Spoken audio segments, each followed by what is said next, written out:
This is Rashawn Slater, first round draft pick for the LA Chargers, and you're listening to the Charged Up Bolts podcast. Bolt up. Happy New Year, Bolt fam, and welcome to edition 66 of the Charged Up Bolts podcast. It's 2022. The season is alive, and we are heading to Las Vegas, the desert, for what is basically one of the biggest games in our franchise's history in recent times. A nice little cheeky win will set up probably a wild card game against the Chiefs. We're assuming that the Titans will take the number 1 seed, but let's not get into that right now. Let's have a quick chat about our great win on Sunday, as predicted by Mr. Ayres down there at the bottom of the screen. Predicted a bit of a blowout. How's it going, John? Happy New Year. Happy New Year to you as well. It's going great. Couldn't be happier with the results. I was at the game, so obviously it was very. It was good to see. Yeah, I know. It was good to send them off with a win out of SoFi. I mean, likely the next time we see them in SoFi would have to either be the Super Bowl or next season. So. Yeah, exciting times. Mr. King there with the greatest Chargers hat I've ever seen. How's it going, buddy? You all right? Yeah, not too bad. I've had to turn my webcam's light off just because this hat is ridiculous with the light shining on it as well. Just to give you a bit of flavour there. That is. Oh yes, they can. Yeah, it's something, right? Mate, they can see that in Orange County, buddy. But for sure. For the Mr. Bermuda's up there at the top right is now on a $500 fine. It's the 70th. Oh, sorry, the 60th podcast running without no Chargers gear. I reckon his missus has got rid of it all. Mate, I'm just not caving. It's like a thing now. I just can't. You know, if we get eliminated for the playoffs, maybe I'll change my ideas. But to be fair, we're doing all right without me wearing Chargers gear, aren't we? The beard's matching the hat there as well, looking very sort of brownish reddish. Anyway, look, it's all good to see you guys in 2022. We finished the season with a bang. It's exciting times ahead. I want to talk about Denver briefly before we go into the Raiders game. I want to just talk really defense. I thought the defense were magnificent on Sunday. Made some huge stops. Dan, who caught your eye on defense from Sunday's game? Well, the first thing is I saw Chris Harris make a couple of tackles, so that was just an amazing step up from the week before. But how could it not be Tillery in that first defensive series, just straight through the sack, and then obviously we've all surely at this point seen the clips of the Broncos calling Bosa tired. And Bosa just completely shutting down the run on the following play. It's just monstrous. That it's interesting. I've just listened to Brandon Staley's live presser, and they said, I think it was Jeff Miller said from the LA Times. He said, "Does Joey play better when he gets angry?" And to which Brandon Staley said, "You'll have to ask him that." But I think it's more circumstantial than anything. Look, you wanna poke the bear. Crack on, he doesn't need an excuse to come after the quarterback, but if that's the way you want to play, he'll take it. Bez, couple of dropped catches, potential interceptions there by Derwin. Any thoughts on that? And he was really annoyed when at the end of the game, like, I've not got a pick, we've not got any picks. It was a disappointment, and I like that attitude. He was there though, wasn't he? We had defensive backs in the right position. Do you know, I just thought it was a much better, cleaner game. And one thing I wanted to see from the two defeats, in particular, coming off that Houston stink up, was coming back home and just dominating and just improving across the entire roster. And that's what we got. The biggest excitement I had is that special teams, which we've been bemoaning for seasons, suddenly exploded. What a return that was. Was it 101 yards, boys? 101 yards. So what a pickup from a guy that we lose to the Texans and we stink it up. But the guy we nicked from them comes in and scores a touchdown. It was a cleaner game. They were playing angry. They responded. Like Dan said, Bosa came in angry, and I like to see him when he's tired, mate. I'm not and tired. It's like, yes, lad. That shows that there's some hunger there. And we go into this game against the Raiders, winner takes all. Well, maybe not if the Colts lose and then we just all kneel down and it's not quite what we thought. But I wanted to see that reaction towards the end of the season, because John said last week that most good teams play their best football at the end of the season, and we haven't been doing it. And that was a complete game. That was miles better, and I was much happier. Look, Denver have got a good running game. You know, they're no mugs. They haven't got even a tier 2 quarterback in my eyes, but they've got a very, very clever coach in Vic Fangio. They've got some good skilled players. We came away with a win. We didn't charge her, as they say. We didn't look at any time like we were going to sort of give up the game. I was a bit disappointed with giving up a field goal with 6 seconds left. That annoyed me. But John, we spoke about the defense a little bit. Have you got anything to add on D, or do you want to speak about the team in general? Any takeaways? I mean, they are who I thought they were. The team that's going to go in there and roll on the Broncos. So, again, Mile High is just a place of misery and of weird fluky games and fluky plays and just Chargers just not showing up.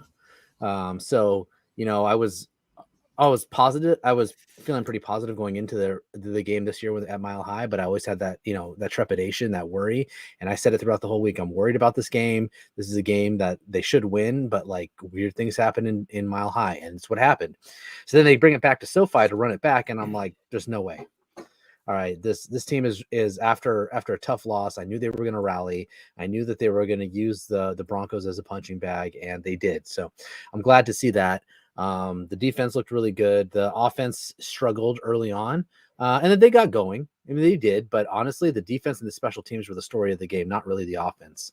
You know, save for a couple lightning plays from some of our playmakers, the offense was pretty mundane. And honestly, it was what worried me the most. It was another one of Lombardi's games where I don't know if it's a Lombardi thing. I don't know if it's a Staley thing, but it seems like whenever they're playing inferior opponents, they get very conservative on offense. The play calls don't seem to be aggressive. They don't seem to be trying to push the ball down the field too much. Again, I'm not saying they don't. Okay, don't hear what I'm not saying. Okay, I'm not saying, oh, they don't push the ball downfield. They don't take shots. Of course they take shots. They're always going to take shots. Every team takes shots no matter what. I'm just saying that like the play calls were very mundane, a lot of random stuff, a lot of like, hey, it's third down, let's just run a draw play. Why?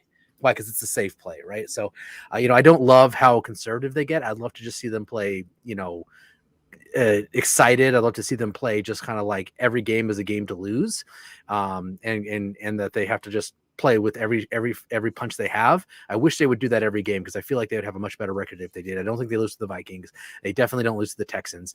And, you know, maybe they pull out that win against the Cowboys too, right? Like, I don't know if they have to play a little different. So I don't know. I was a little bit worried about that, but ultimately there's not much to be worried about. The team played well.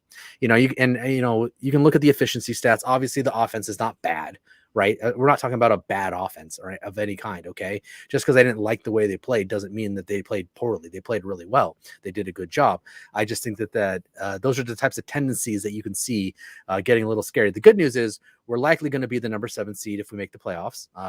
When we make the playoffs, when we make the playoffs, we're going to be likely the number 7 seed, meaning that we're going to be the underdog in every single game. So that's what I like to see.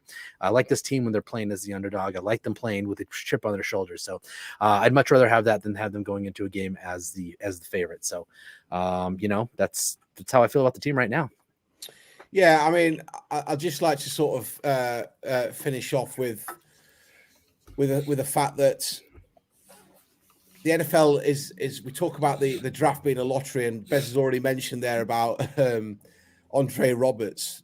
Teams didn't want him. We picked him up. He could be the difference on Sunday night, because we're now not talking about we need Herbert to bail us out because the defense is not playing well. As you've just mentioned, John, defense and special teams were probably the two teams that stood out the most on Sunday's win. It's the first time we've had a complete package for some time. We haven't got enough of a sample size to say that this is a fix going forward, But we're going to find out on Sunday, and I want to talk about Sunday's game because this is absolutely massive. Still a bit annoying that we haven't put ourselves in the driver's seat. But going back to your point, John, about Dallas, about the Vikings, etc. Look, the Raiders and the Chargers are fighting for the wild card spot in the last game of the season for one reason. They're up and down. 1 minute they're good, 1 minute they're bad. And I think if the Chargers play anywhere near to the level that we have done this season, when we've beaten the Chiefs, we beat Denver last week, putting the big points against the Browns, I think we're going to be unstoppable. But we've just got to be consistent and hope that we don't have any more COVID scares going down the line. Bez, I'm going to come to you first. The first thing, the first question on my sort of radar is how we deal with Hunter Renfrow, because he hurts nearly every team that he plays against. Have we got enough to deal with him in Sunday? And is he the main threat in your opinion? I think that, do you know what? It's one of these games where I'd be quite happy for us to sit on Hunter Renfrow with a couple of defensive backs, corral him out of the game, and just let Bosa wreck. Fundamental issue here is going to be on both sides of the ball. How quick can we get the pressure to limit the amount of time someone like Hunter Renfrow gets down the field to expose potential frailties in our secondary? And Bosa looks up for it. And I think as well, Justin Jones really came through and looks, every time he plays, we're a better team. And I said this early on, not everyone was in agreement, but I see him as one of our key parts of our playoff push. But, you know, what we're not talking about is our ability to create time and space, because MVP Trey Pipkins came through and the O-line came through. Looks like Corey Linsley's going to be back for this game. So while the Raiders we need to rush the Raiders to stop them having time, I have faith that our O-line, whichever guys line up, are starting to take strides forward. Maybe the Broncos weren't the great pass rush in the world, but they were fantastic in just stopping what was ahead in front of them. And I think they could do it again this weekend. Dan, do you agree with that? Have you... Yeah, I think that's pretty good way to look at it. I think the biggest problem we're going to have this coming weekend is ourselves, and like just actually following through on a game plan and not just throwing it away. I mean, we're undefeated in that stadium, so let's not forget that. Like, true, we are 1-0 in Las Vegas, in the Roomba. Yeah. But yeah, I think back to your point, Hunter Renfrow, yes, he's a problem. He hurts everyone. But I don't feel really that concerned. Knowing that Derwin James is back in the team at the moment is enough for me to not really have that kind of fear. I'm not worried about how Nas Adderley is going to play if Derwin is there. I'm not worried about how Chris Harris is going to play if Derwin is there. We need our guys to go out there and do what they're there to do. We need Keenan Allen to go out there and catch the passes, not drop half a dozen. And then I guess it just comes down to stopping the run. And if we continue like we did this last week, 80 something yards we gave up to Denver, then I think we're in a good position. Yeah, stopping the run. I mean, yeah, that's we've seen it before, haven't we? Where running backs have had a season high against the Chargers. So maybe we are now getting into a rhythm. Maybe it might be a little bit too late. Who knows? But maybe we are getting to that rhythm now. It could be circumstantial that that Denver didn't play as well as they wanted to on the day. Who knows? But the ultimate thing is that we come away with a victory. I mean, John, I've spoke about Renfrow because he's a bit like Noah Fant the other day. You could see that he was ghosted out left. Nobody went with him. He made a huge gain, and that's my biggest fear on Sunday is we jam the Raiders on a 3rd and long, and then we invite them to march down the field as we have seen this season.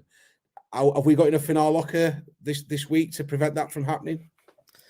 To me, there's one key to this game. And, you can talk about Hunter Renfrow. You can talk about Josh Jacobs. You can talk about Darren Waller. You can talk about everybody. The one key to the game is getting pressure on Derek Carr. That's it, right? That's the only thing I want to hear about. Derek Carr is a very good quarterback when he has time. When he is not under duress, Derek Carr is a very good quarterback. But once you put him under duress, he starts getting happy feet. He starts sailing passes. He starts tucking and running when he shouldn't. When he gets behind, he'll start forcing passes. So for me, getting pressure on him, making his day and life uncomfortable, it's number one. Number two, getting an early lead.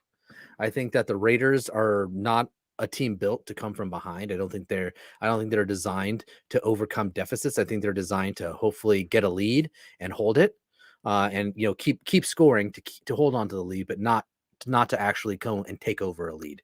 I don't think they're designed that way. The defense is Gus Bradley. We know exactly how Gus Bradley likes to coach. He likes to do the warm butter. He likes a lot of prevent. He likes a lot of guys sitting back, crowding boxes when he thinks there's going to be a run.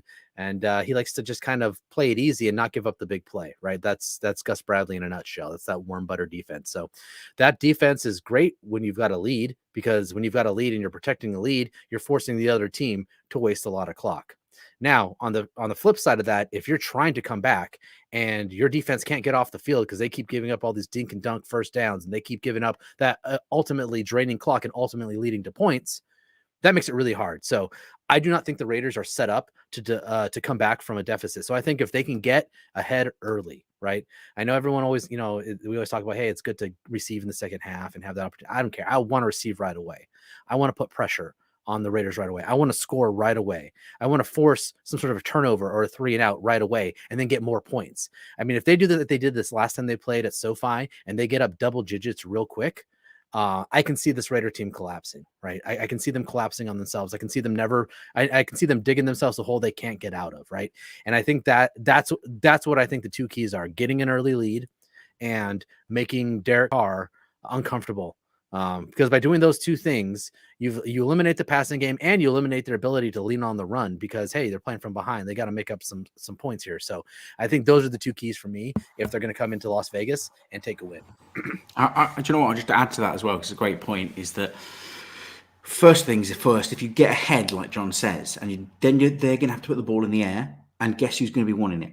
Derwin James. He's gutted. I've seen this video of him saying, Locke was throwing gifts and he dropped it. He's going to be playing angry. He's going to want a pick. He's going to want to turn up on national television and dominate. So make them put the ball in the air and let that Derwin go get it, because he's going to get it probably. If you're going to throw it, that Derwin's going to be sniffing around. But the other thing is, you mentioned about the pressure. Let's not forget Derek Carr cowering before he was even taken down in the last game. That is in his mind. We need to remind him early that we're coming for him. Just pressure him. Even if you give up a 20-yard pass early doors on their first possession, but Bosa's just there to bang, he's going to get in his brain and he's going to be a different quarterback. Yeah, I wouldn't mind seeing an early roughing the passer penalty just to get in his head like, hey, guess what? We're coming for you, right? Right? We're coming for you. I'll sacrifice 15 yards to put the fear of God inside of Derek Carr. But John, you basically stole my thunder, because that was the point I was going to come to. The Raiders teams that have won Super Bowls under the likes of Al Davis, they played dirty. They didn't play by the rules, and that is a great point. I'm not going to say that Brandon Staley is going to sit in that locker room and say, roughing the passer early on. But I'm telling you now, that defensive room, I would not be surprised if James and the likes of Kaiser White, Jerry Tillery, and Joey Bosa are having a bit of a chat, say, look, somebody get to him early. Whoever gets to him first, dinner's on us, because it's a mental thing. And Bez, you're absolutely right. I've always said this. Carr, in my opinion, he has not got the mental fortitude. Yes, he hasn't got the moral courage of some of the other quarterbacks. And I'm not trying to belittle him. I'm just saying what I've seen. All this, I'm not buying this Raiders 3 wins on the bounce. I'm going to take you back to week 12. They beat the Dallas Cowboys in overtime, 36-33. They then lost to Washington 17-15. Kansas City put 48 on them. They responded with 9 points. Then they went on that 3-game winning run. 16-14 against the Browns. 17-13 against Denver. Indianapolis stubbed their toe, just like we did against the Texans. The Raiders came away that 23-20. There's nothing there that scares me at all. And I think if we have our way, we get a few 3 and outs in the first quarter, we start forcing errors, I think that's where we're going to win this game.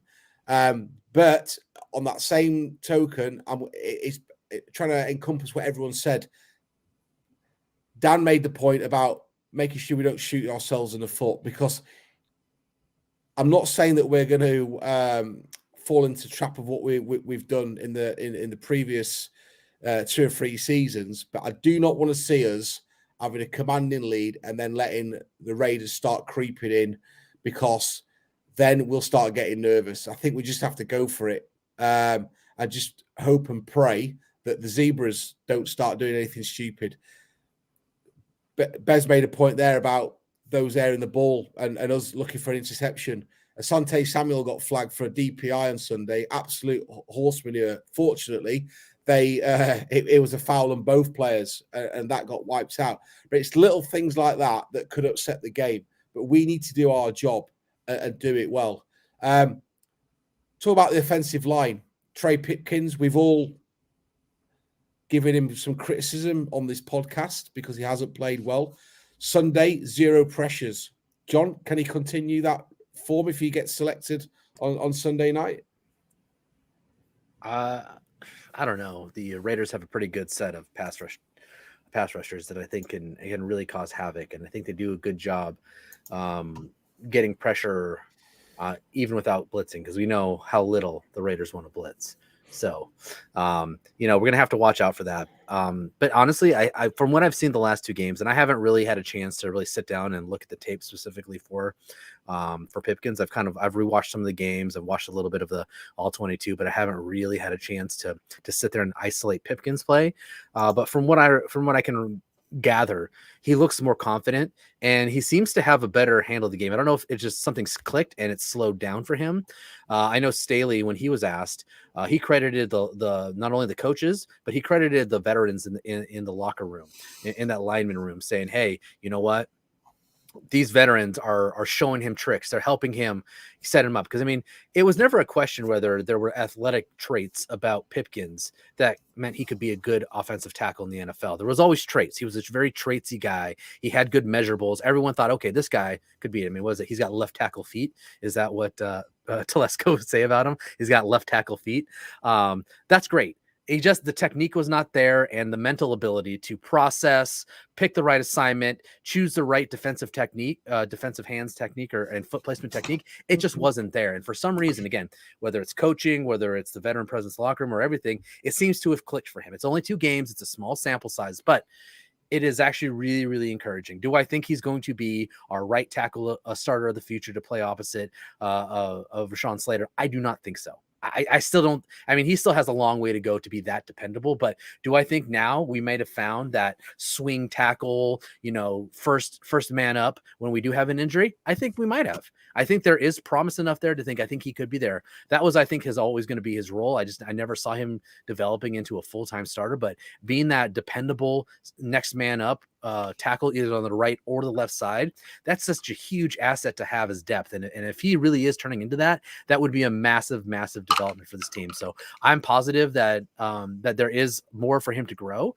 And I think that he can get there. I just don't know how much. So either way, it's all good stuff. I mean, you know me, I'm a resident basher of Pipkins. I've talked a lot of crap on him. I was sucked into thinking that there might be something there, and then having him fail over and over again, just it hurts a lot. But yeah, I'm willing to say, look, I jumped ship on him. I thought that he was completely useless, and maybe it was coaching, maybe it was culture. I don't know. Something before wasn't there, and now it is, and I'm pretty excited for it. Look, we've all seen it in our personal lives where you've gone to a workplace and you don't thrive because you can't relate to the personnel around you, and maybe it is a culture change. Maybe our coaches are spending more time. Maybe the locker room is putting an arm around the likes of Pipkins and people that are not performing. Say, guys, you can do this, and that is a makings of the foundations of a good team. But we're going to find out on Sunday, because let's be honest. The Raiders are going to come out to play. They're not going to lie down. They're going to come out to play, and it's up to us to take the game and dissect them and put it to bed. I mean, just looking at DVOA now, special teams, Anybody know what we're at? What rank? We've got a nosebleed. 23. Holy cow. 23. Steady on. Getting a bit dizzy from my Look, life. I don't even know what to do with that. Well, there you go. That is a massive improvement. Flesh. 32 last year, 32 the year before, 32 heading to about week 7 or 8 of this season. And Denver across the board, offense 15, defense 21. Sorry, offense 22, defense 9, and special teams 20. So look, they've got the ability to win games. I just think that we're going to see how far we've come under Brandon Staley, because this is arguably this is the biggest game of his head coaching career. Bez, are you confident that we've got enough knowledge within the camp under Staley to overcome the Raiders on Sunday from a technical point of view? Well, I before you get to me onto technical, I can tell you're creeping towards asking for us all for a prediction, and I ain't making one. It's too much on the line. It was too much that Rivers' touchdown record went. That was too much emotion for me this week.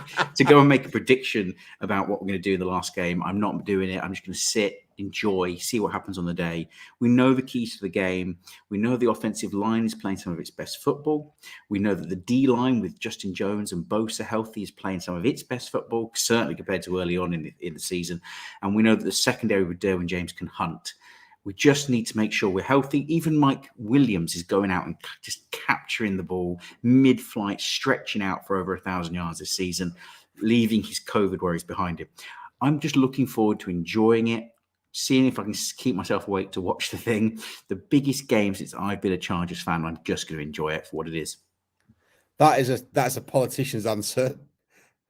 Dan, come on, help me out. Are we going to go? Are we going to see fourth and Staley? Are we going to be conservative? Are we going to be out coached? Come on. I hope we see the return of fourth and Staley, because it's like, for the most part, I've been a fan of it.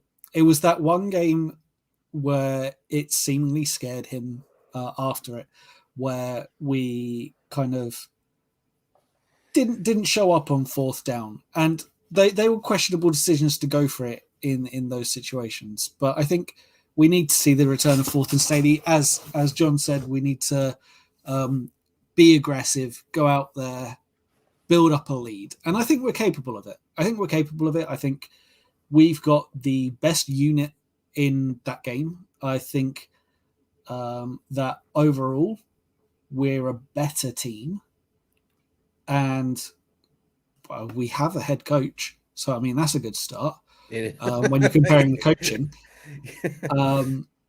So I think that we'll see a good game, unless Jacksonville beat Indy.